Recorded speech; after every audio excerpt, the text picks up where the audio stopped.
नमस्कार सर्वांना नवरात्रीच्या खूप खूप शुभेच्छा। आज आपण नवरात्री स्पेशल फुल मखना खीर बनवतोय। सर्वात प्रथम आपल्याला फुल मखना या पद्धतीने कोरडाच कढईमध्ये मंद आचेवरती हलकासा भाजून घ्यायचा आहे। कारण फुल मखनामध्ये आर्द्रता भरपूर असते, ओलावा राहतो, त्यामुळे फुल मखना जर या पद्धतीने भाजून घेतला तर छान क्रिस्पी होतो। हे पहा, 1-2 मिनिट आपण याला भाजून घेतलेले आहे। फुल मखना भाजेपर्यंत आपण दुसरीकडे दूधही तापवून घेतलेले आहे।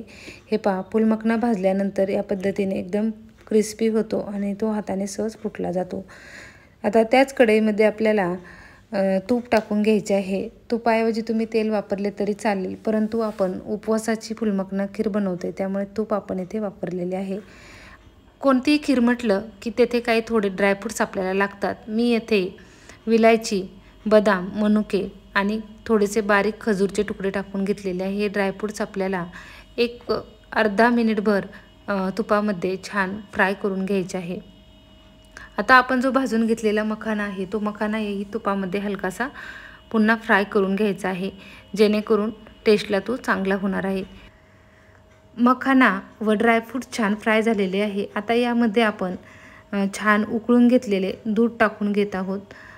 हवे तर तुम्ही यामध्ये थोडे पाणी घातले तरी चालेल। आपल्या क्वांटिटीनुसार यामध्ये आपल्याला पाणी व दूध टाकून घ्यायचे आहे आणि चवीपुरती साखर टाकून घ्यायची आहे आणि 2 ते 3 मिनिट हे पुन्हा आपल्याला उकळून घ्यायचे आहे। काही फुल मखना आपण मिक्सरच्या भांड्यामधून बारीक करून घेतला होता, त्यामुळे खीर छान दाटसर होते आणि चवीलाही छान लागते। 5 मिनिट पुन्हा मी ही खीर छान मंद आचेवरती मस्त शिजवून घेतलेली आहे। तुम्ही पाहाल एकदम मस्त अशी आपली येथे फुल मखना खीर तयार झालेली आहे। कन्यापूजनाला तुम्ही ही फुल मखना खीर मुलींना खाण्यासाठी देऊ शकता, कारण मखाना खीर देवीला फार आवडते।